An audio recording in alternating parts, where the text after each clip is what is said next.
Meus irmãos, vamos abrir a palavra de Deus no texto de Mateus capítulo 10, versículo 34 a 39. O tema desta mensagem é o preço da obediência ao Evangelho. Coloquei os pontos ali na projeção, se você quiser fazer as suas anotações. O preço da obediência ao Evangelho. Mateus capítulo 10, versículos 34 a 39. Diz assim a palavra de Deus: Não penseis que vim trazer paz à terra, Jesus dizendo, né? Não vim trazer paz, mas espada.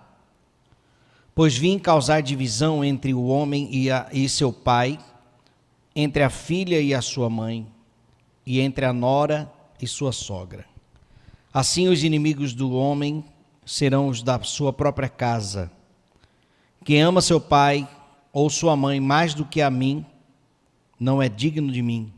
Quem ama seu filho ou sua filha mais do que a mim, não é digno de mim.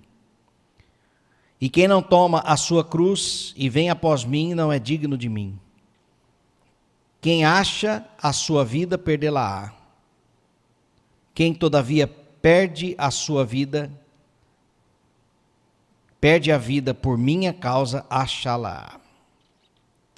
Até aqui. Meus irmãos, Jesus está aqui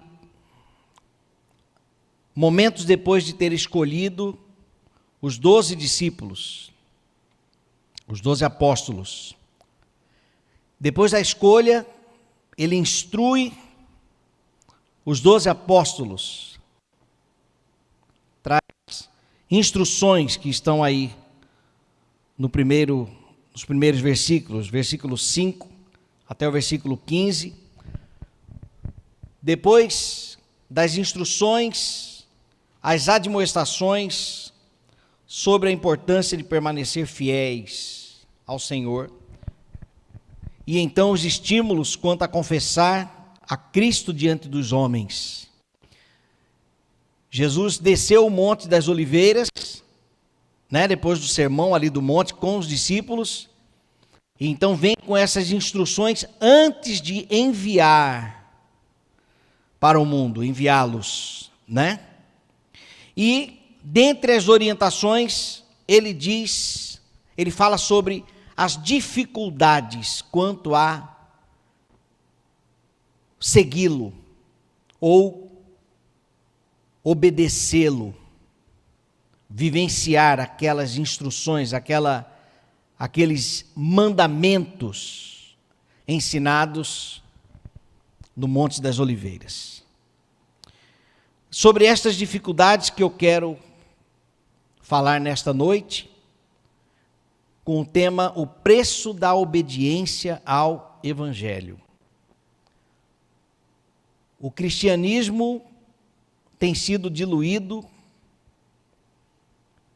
colocado ali bastante açúcar, mas a verdade é que viver uma vida com Cristo existe um preço, ou alguns preços a serem pagos. Quais são então esses preços da obediência ao Evangelho? Quero falar sobre pelo menos 5 deles, 4 e então o último na conclusão. O primeiro preço que Jesus, nestas palavras, ele nos apresenta é o preço da divisão. Quando ele diz, não vim trazer paz, mas espada, pois vim causar divisão. Jesus foi chamado por Isaías como príncipe da paz. Mas agora Jesus Cristo chega dizendo que não veio trazer a paz, mas sim a espada. Como que é isso, Uma guerra acontece quando há divergências de opiniões, desacordos, ou duas visões diferentes. Essas duas visões aqui, na verdade é a raiz da palavra divisão, que significa duas visões. O que acontece é que Cristo vem com a perspectiva, com as verdades do reino de Deus para um reino que é contra Deus. Ele veio para o que era seu, mas os seus não receberam. As propostas de Cristo, as propostas do céu, vão literalmente de encontro, e não ao encontro. Às vezes as pessoas fazem uma confusão, né? De encontro é contra, ao encontro é para somar. Mas as propostas do reino de Deus vêm de encontro com as nossas propostas. Elas são contrárias. Porém, os valores do reino de Deus são os valores benéficos e não os valores deste mundo. Por isso há divisão. Então, o primeiro preço a ser pago é justamente esse, o preço da divisão. Jesus, ele divide opiniões, ele divide pessoas por causa da sua fidelidade. Olha o que diz 1 Coríntios 2, capítulo 14, 1 Coríntios 2, versículo 14 e 15. Ora, o homem natural não compreende as coisas do Espírito de Deus, o apóstolo Paulo dizendo, porque lhe parecem loucura, e por isso o mundo rejeita. E não pode entendê-las porque elas se discernem espiritualmente. Mas o que é espiritual discerne bem tudo, e ele de ninguém é discernido. Quem tem o Espírito de Deus compreende as coisas de Deus. Quem não tem o Espírito de Deus não compreende as coisas de Deus. Certa vez, trabalhando na Record, em Cuiabá, eu encontrei com um músico famoso lá na nossa região, e a gente tocou muito tempo junto. Ele cruzou comigo ali na escada e parou e falou assim: rapaz, deixa eu te falar uma coisa. Até hoje eu não consigo entender por que você abandonou tudo. E eu lembrei deste texto, que o homem não discerne as coisas espirituais, porque elas só podem ser compreendidas, entendidas pelo Espírito. Ah, pastor, mas nós não nascemos com o Espírito de Deus? Não. O Espírito Santo de Deus passa a habitar em nós quando nós ouvimos o Evangelho, Efésios capítulo 1, versículo 13. O Evangelho da salvação, e cremos no Evangelho, e então nós somos selados pelo Espírito Santo. Então, essas pessoas que foram, pela graça de Deus, alcançados por Ele, que compreendem a verdade e decidem se submeter ao senhorio de Jesus, porque a partir dali, depois que nós cremos no Evangelho, nós nos submetemos a Ele, agora nós não temos mais a nossa vida. Eu sou dono do meu nariz, eu faço o que eu quero da minha vida, já completei maioridade e já não moro mais com meus pais, eu faço o que eu bem entender. Nós compreendemos que quando somos alcançados pelo Senhor, então nos tornamos escravos de Cristo. E essa escravidão nos traz benefícios, porque Deus é bom. Mas nesta terra, quando nos submetemos à vontade de Deus, quando nos alegramos em obedecê-lo, causamos divisão. Não é que nós causamos a divisão, porque Jesus disse aqui: eu vim trazer espada. Então a divisão, ela é natural na vida do cristão genuíno. A rejeição faz parte da perseguição. Porque Jesus disse: se me perseguiram a mim, perseguirão vocês também. Aqui está então o primeiro preço, o preço da divisão. Você tem pago o preço da divisão? Você já foi abandonado por causa do Evangelho? Já te rejeitaram? Já fecharam as portas para você por causa da sua fidelidade a Cristo? Você já foi humilhado por causa disso?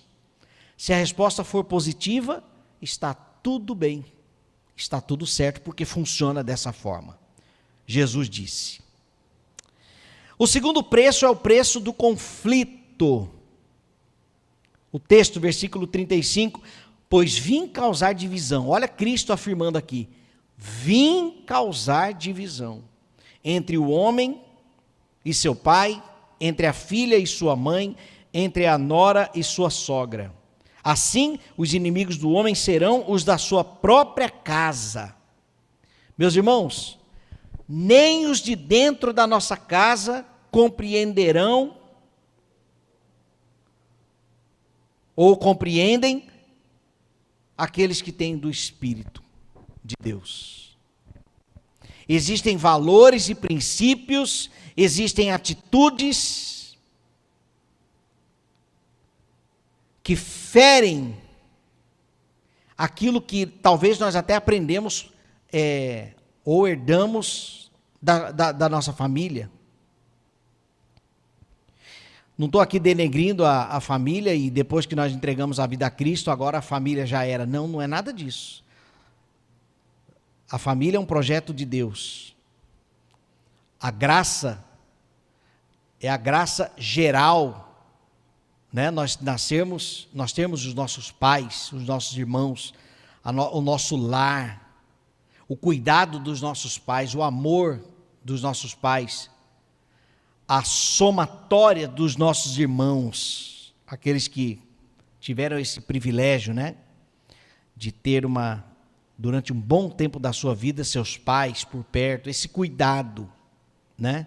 Mas quando Jesus diz aqui que ele veio dividir o homem do seu pai, né, a filha e a sua mãe, a nora e a sogra, ele está dizendo aqui que o Evangelho pode também trazer conflitos familiares. Divisão de opiniões religiosas. Por causa disso também discussões, brigas, perseguições, expulsão de casa, desligamento da família, nos casos extremos, até mesmo a morte, como acontece no Oriente, principalmente, né? Então Jesus aqui já estava preparando os seus apóstolos para estes dias difíceis, para esta dificuldade em ser fiel a Ele. O conflito familiar, meus irmãos, é também uma oportunidade que nós temos e que deve nos mover a orar pelos nossos familiares. Quem na sua casa ainda não é convertido? Quem ainda na sua família não é convertido? Qual deles te persegue, reprova o fato de você ser fiel ao Senhor? Há alguém na família que é contra você por causa da sua fé em Cristo? Nós temos que orar por eles, porque Deus, assim como Ele abriu os nossos olhos quando nós estávamos mortos nos nossos erros e nos nossos pecados, Ele pode também abrir os olhos daqueles que nos perseguem. Talvez você foi um daqueles que perseguia cristãos, que odiava crente, mas que hoje você está aqui por uma razão: pela graça de Deus. Nós temos na nossa igreja o Sakai. Se você já teve a oportunidade de ouvir o seu testemunho, ele era um ateu científico que odiava crente e que ninguém pregou para ele. A experiência dele foi incrível,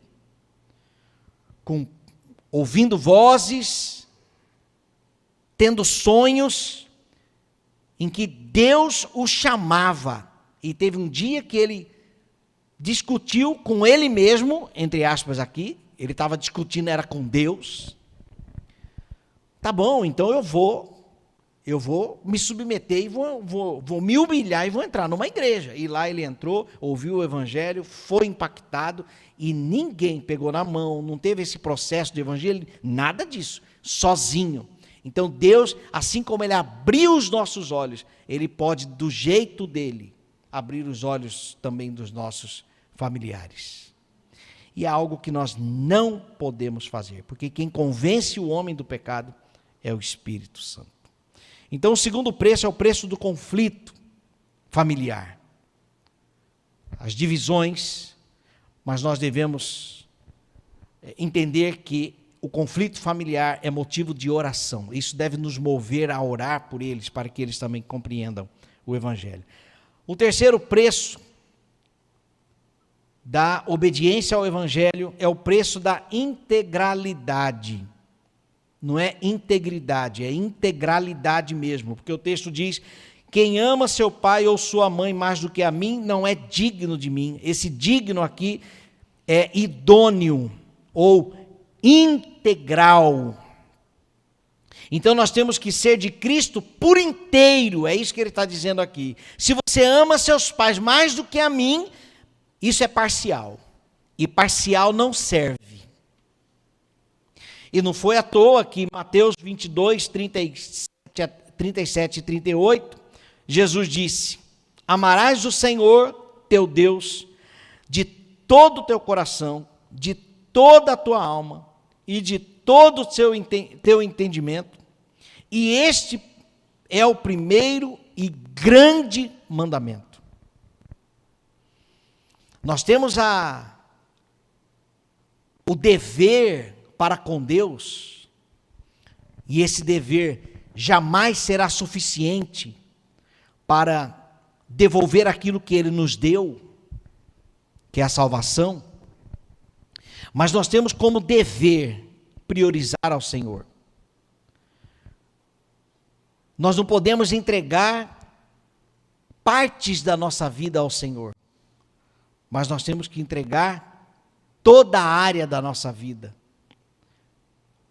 todas as fases da nossa vida.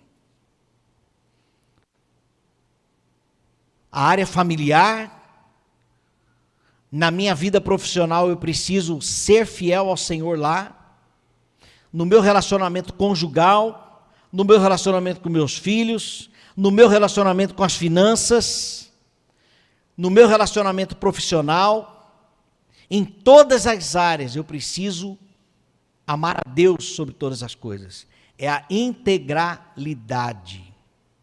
Amo meus pais, amo meus filhos, honro os meus pais, honro os meus filhos, honro o meu patrão na minha empresa, desde que nenhuma proposta que venha ferir o Evangelho seja-me oferecida. Senão, importa-nos obedecer a Deus e não a homens. Assim também é o nosso relacionamento para com o Estado. Por isso que a igreja é separada do Estado, porque o nosso fundamento é a palavra de Deus. E o Estado tem os seus valores, tem os seus fundamentos, mas o dia em que o Estado propor algo que fere o princípio da palavra de Deus, nós optaremos pela palavra de Deus, por causa do preço da integralidade. O amor integral é honrar a Deus pelo seu amor por nós, por aquilo que Ele fez por nós. Ele nos livrou da escravidão do pecado, Ele nos deu o devido entendimento para que pudéssemos reconhecê-lo como Senhor, amor, e com alegria nos submetermos a Ele, sermos fiéis à sua palavra, ainda que em algum momento pudéssemos ter conflitos familiares, mas há um preço a ser pago, a obediência do Evangelho. A vida do cristão não deve ser mais voltada para os valores terrenos, O apóstolo Paulo disse: viver para mim é Cristo e morrer é lucro. Quem está em Cristo, uma música que eu fiz, quem está em Cristo, numa nova criatura se tornou, pode até não ser bem visto, pelo amigo que por dentro não mudou. Toda a vida a mesma coisa, na madrugada, é cervejada, mulherada na gandaia, mas hoje estou com Cristo e sou feliz, louvado seja o santo nome do Senhor. Fidelidade a Deus, os amigos não vão compreender. Alguns familiares podem até reprovar, mas a nossa vida precisa ser como a de Paulo. Viver é Cristo. Se é para viver, que seja como Cristo, porque a morte é lucro. É honrar a Deus com palavras, atitudes e nos relacionamentos, em todos os lugares, todos os dias e com todas as pessoas. Integralidade, o preço da integralidade. Quarto preço é o preço do sacrifício. Versículo 38, e quem não toma a sua cruz e vem após mim não é digno de mim. Aqui é a primeira vez nos evangelhos em que Jesus menciona a cruz aos discípulos. Mas aqui, na verdade, Jesus já estava apresentando a eles o que iria acontecer consigo e o que poderia acontecer com eles por causa da fidelidade à sua palavra, à sua mensagem. E que, na verdade, foi exatamente o que aconteceu.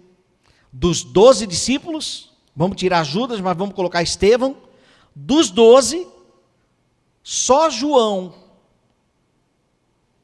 que ficou na ilha de Pátimos, quando escreveu as suas cartas, só João viveu até o fim. Os 11 foram mortos por causa da fidelidade de Cristo. Então, versículo 38, e quem não toma a sua cruz e vem após mim não é digno de mim. Então, o preço da obediência é também sacrificial. Não é mamãozinho com açúcar, não é um hobby, cristianismo não é hobby, cristianismo não é moda, é sacrifício.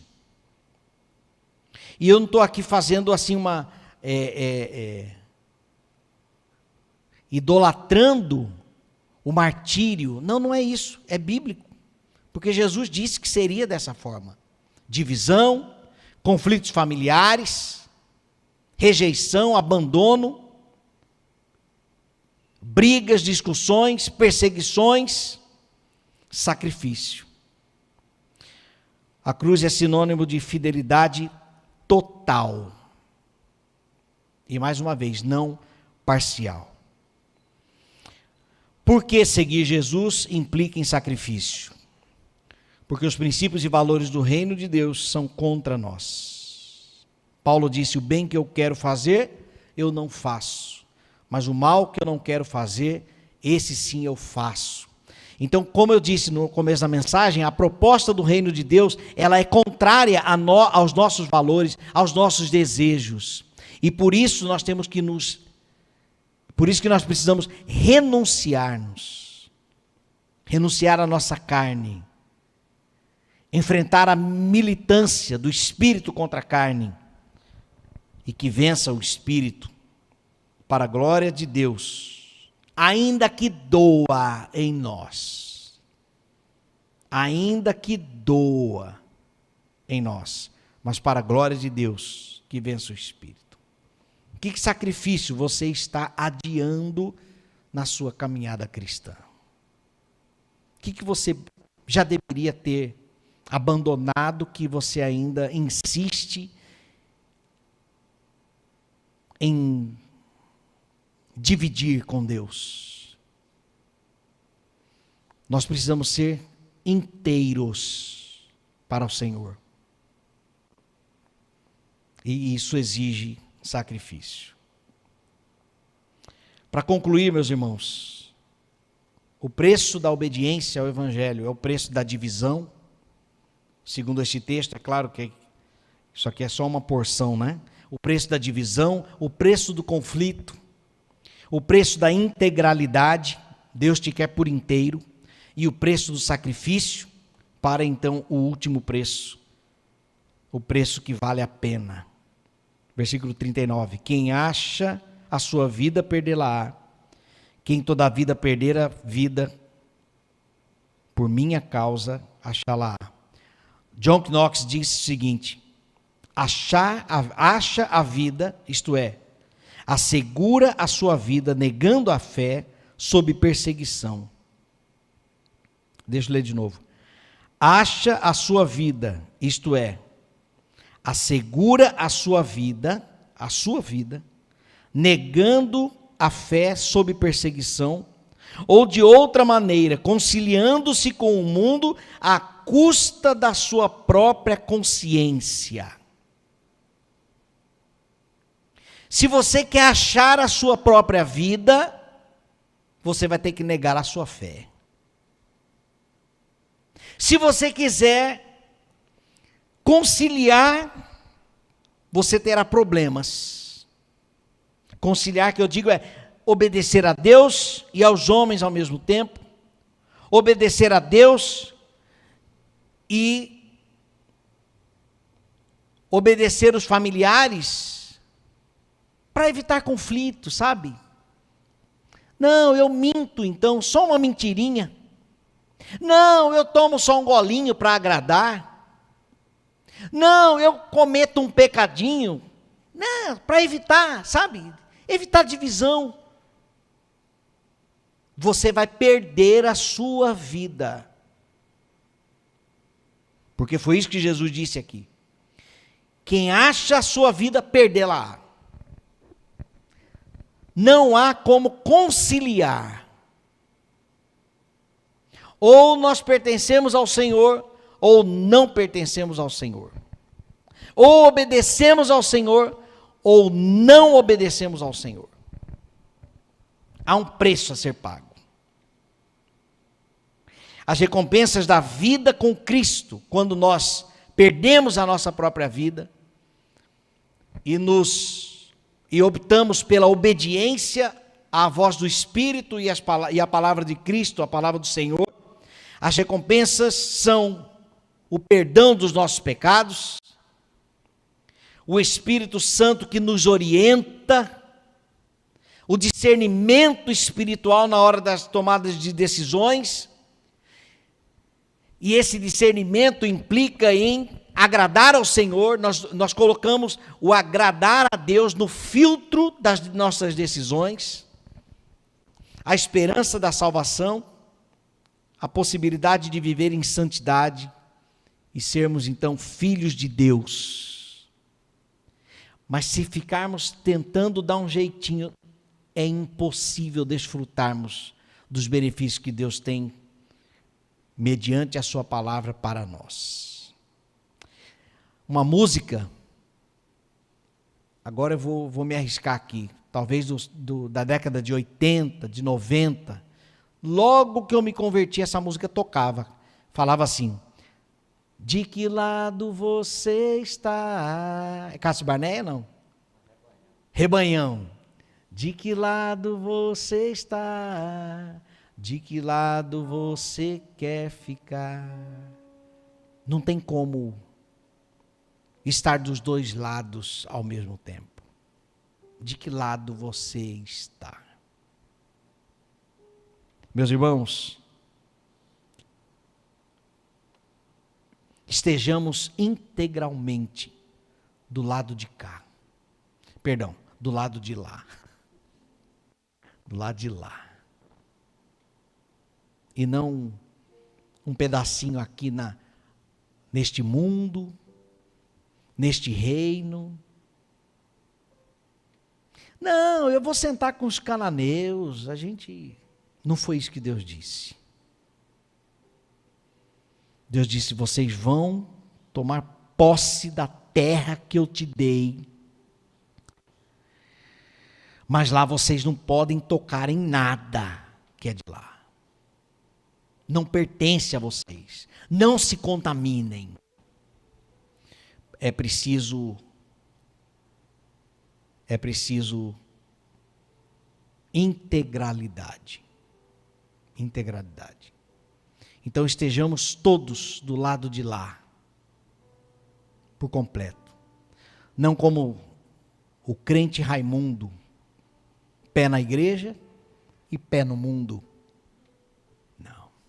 Não é? O crente Raimundo é um pé na igreja, mas um pezinho no mundo. Não, é tudo do lado de lá. Tudo do lado de lá. Amém?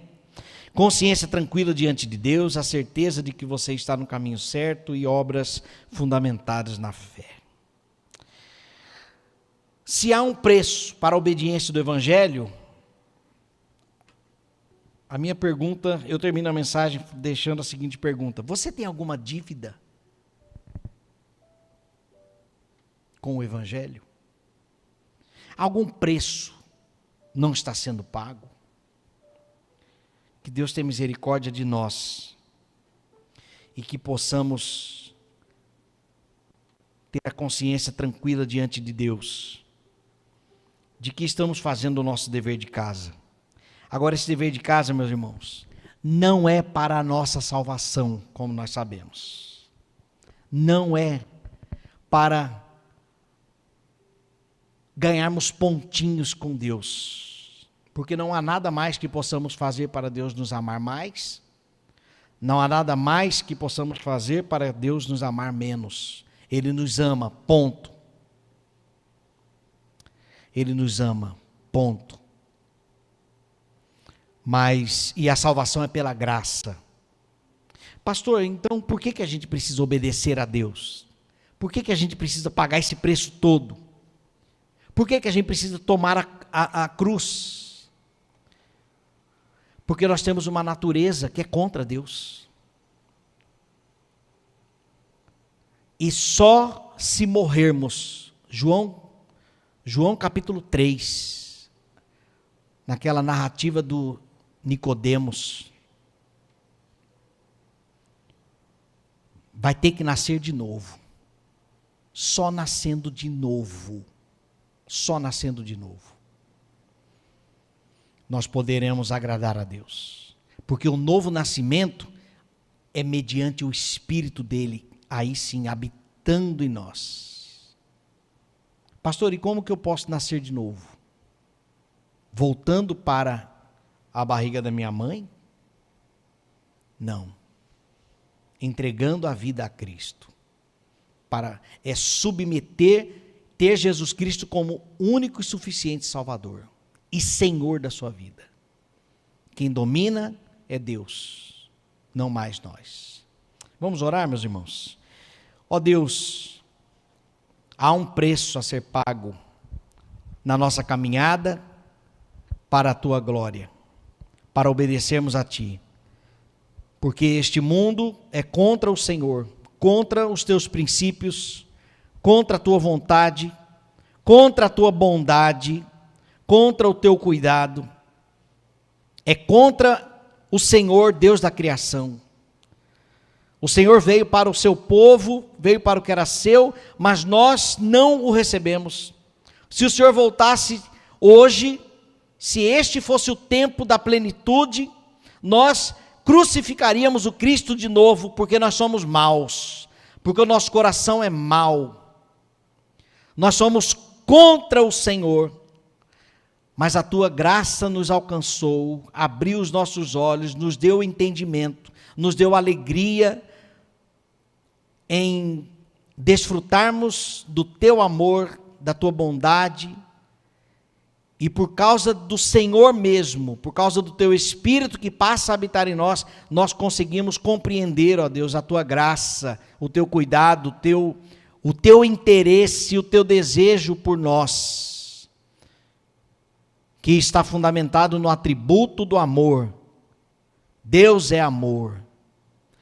Em nome de Jesus, ó Deus, que nós sejamos uma porção de ti para esta terra, que nós sejamos o sabor do céu para os nossos familiares, que nós sejamos compreensíveis pela cegueira daqueles que ainda não te conhecem, mas que nós possamos ter compaixão e clamarmos pela conversão destes também, ó Deus. que só acontece mediante a tua intervenção, a tua vontade. Em nome de Jesus, ó Deus, se há dívidas para contigo, se há preços que não estão sendo pagos pela obediência do Evangelho, ó Deus, traga-nos à mente, vê se há em mim, vê se há em nós algum caminho mau e guia-nos pelo caminho eterno. Oramos pedindo a tua bênção em nome de Jesus. Amém. Graças a Deus, meus irmãos.